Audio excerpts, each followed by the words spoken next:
지난 시간에 이어 말씀드리겠습니다. 예수 그리스도는 모든 인생 문제의 해결자이십니다.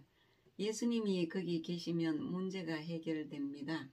예수님 때문에 문제가 해결되어 근심, 걱정, 우울함이 사라지고 기쁨과 행복이 넘쳐나게 된 사람들을 찾아보겠습니다. 요한복음에 보면 예수님이 그곳에 계심으로 문제가 해결된 사례가 많습니다. 요한복음 2장에 가나 혼인잔치, 포도주 문제죠.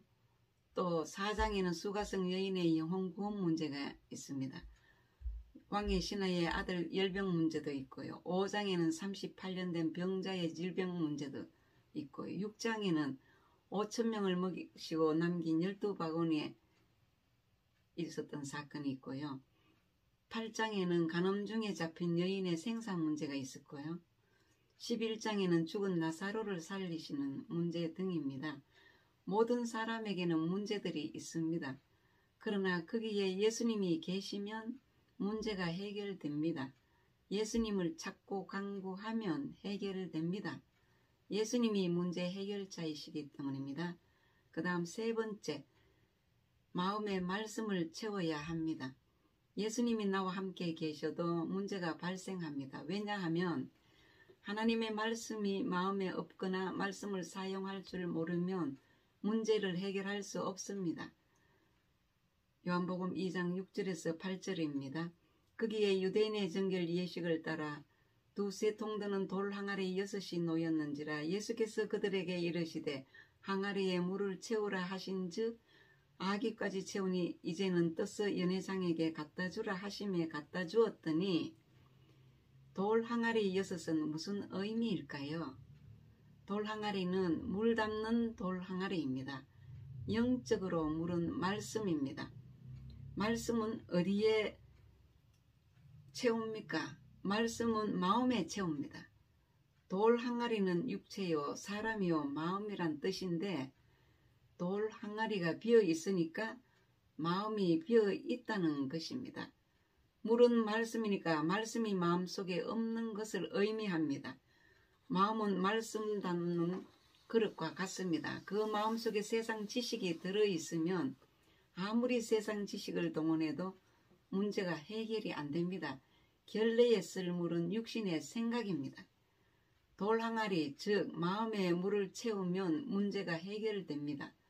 예수님은 물이 변하여 포도주 되라고 명령하신 적이 없습니다. 다만 예수님이 명령하신 두 가지입니다. 돌 항아리에 물을 채워라. 이제는 떠서 연회장에게 갖다 주라. 예수님이 하인들에게 의도하신 말씀의 명령의 핵심은 순종에 있습니다. 연회장에게 갖다 주는 것이 성장입니다. 믿음의 성장은 어린아이, 청년, 장년으로 자라가는 것입니다. 하나님 나라는 순종을 잘해야 성장됩니다. 말씀에 순종하면 물이 변하여 포도주가 되는 것입니다. 예수님이 계셔도 문제가 발생하고 말씀이 있어도 문제가 발생합니다. 왜 그렇습니까? 기도와 믿음으로 맡기지 않아서 그렇습니다.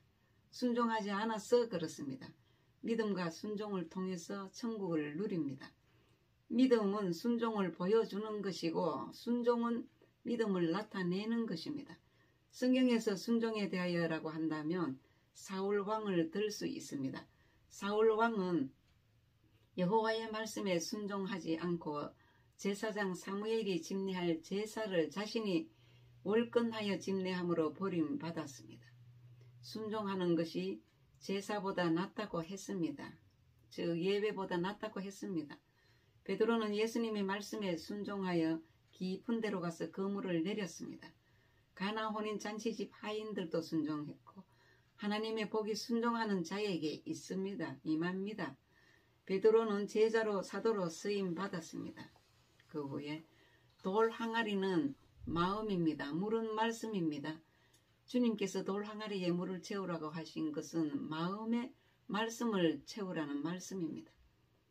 육신의 눈으로 보면 하인들이 돌 항아리에 물을 채워 넣는 것이지만 영의 눈으로 문장을 보면 하인들의 마음에 예수님의 말씀을 가득히 채우고 있습니다. 예수님의 모친이 하인들에게 예수님이 무슨 말씀을 하시든지 그대로 하라고 했고, 하인들도 물을 아구까지 채우는 동안 자신의 생각을 끄집어내지 않았습니다. 7절에 예수께서 그들에게 이르시되 항아리에 물을 채우라 하신 즉 아구까지 채우니, 예수님의 말씀에 순종하되 자기 생각을 동원하지 않을 때 역사가 일어납니다. 무슨 말씀이냐 하면, 하인들은 왜 포도주를 채우라 하지 않고 물을 채우라고 하는 생각을 하지 않았다는 것입니다. 온전한 순종을 했다는 것입니다. 가나 혼인잔치집에서 예수님께서 물을 향하여 포도주로 변하라고 하신 적이 없습니다. 하인들이 마음의 말씀을 가득 채우고 순종하였더니 마음에 있던 물이 육체에서 포도주로 나타난 것입니다. 8절에서 9절 말씀입니다. 이제는 떠서 연회장에게 갖다 주라 하시매 갖다 주었더니 연회장은 물로 된 포도주를 맛보고 어디서 났는지 알지 못하되 물도 하인들은 알더라. 연회장이 신랑을 불러 말하되 사람마다 먼저 좋은 포도주를 내고 취한 후에 낮은 것을 내거늘 그대는 지금까지 좋은 포도주를 두었도다 하니라. 직접 체험한 자만이 압니다. 2장 11절입니다. 예수께서 이 표적을 갈릴리 가나에서 행하여 그의 영광을 나타내시며 제자들이 그를 믿으니라. 예수님이 누구신가를 알리기 시작하셨죠. 네 번째, 말씀대로 순종해야 합니다. 가나 혼인잔치집에 예수님의 어머니 마리아가 예수님을 주인으로 그리스도로 인정하여 받들어 모시고 간청을 하였을지라도 하인들이 예수님의 말씀에 순종하지 아니하였다면 물이 포도주로 변화되는 역사는 없었을 것입니다. 사도 바울은 영이 살아나고 마음이 새롭게 되었다고 할지라도 영으로서 몸을 하나님의 말씀에 순종하게 하지 못한다면 문제는 해결할 수 없다고 말합니다. 로마서 8장 10절에. 예수님의 동생 야고보도 행함이 없는 믿음은 죽은 믿음이라고 말했습니다. 야고보서 2장 17절에서 26절까지입니다. 구약의 사울이 버림받은 이유도 사울이 여호와의 말씀에 순종하지 않았기 때문입니다.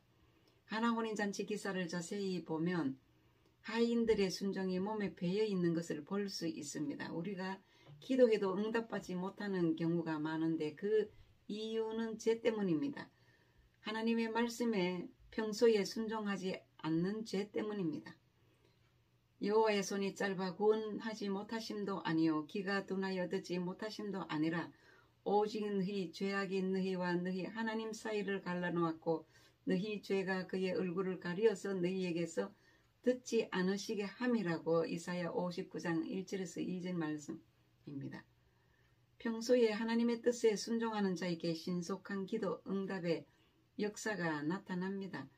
가나 혼인잔치에서도 하인들이 평소에 주인의 말에 순종하지 않았다면 예수님의 말씀에도 순종하지 않았을 것입니다. 그렇게 되면 물이 포도주로 변하지도 않았을 것입니다. 결론입니다. 한 가지 궁금한 것은 예수님은 마리아의 간청에 대하여 내 때가 아직 이르지 않았다고 답변하셨습니다. 포도주가 떨어진지라 예수의 어머니가 예수에게 이르되 저들에게 포도주가 없다 하니 예수께서 이르시되 여자여 나와 무슨 상관이 있나이까 내 때가 아직 이르지 못하였나이다. 2장 3절에서 4절입니다. 예수님은 왜 가나 혼인잔치 집에 포도주가 떨어진 것과 상관이 없고 자신의 때가 이르지 아니했다고 말씀하셨을까요? 왜 상관이 없는가? 가나 혼인잔치의 부족은 예수님께서 행하실 수 있는 기회이기는 하지만 마리아의 요청에 의해서가 아니라 하나님의 뜻에 의해서 되어야 한다는 것입니다. 왜 표적을 행할 때가 이르지 아니했는가? 예수께서 메시아 사역을 수행해 나가시는데 있어서 하나님의 뜻에 따라 지정된 모든 시기를 가리킨다고 봐야 합니다. 위에 두 가지 문제가 있음에도 불구하고 예수님이 가나 혼인 잔치집에서 물이 포도주 되게 하는 첫 표적을 행하게 된 것은 마리아의 예수님에 대한 믿음, 시각, 간구가 있었고 예수님의 마음속에 있는 사랑과 긍휼을 끄집어내게 하셨고 하인들의 순종이 있었기 때문이었습니다. 포도주가 부족한 상황은 예수님과 상관이 없었지만 예수님의 마음은 그 상황을 예면하실 수 없었습니다.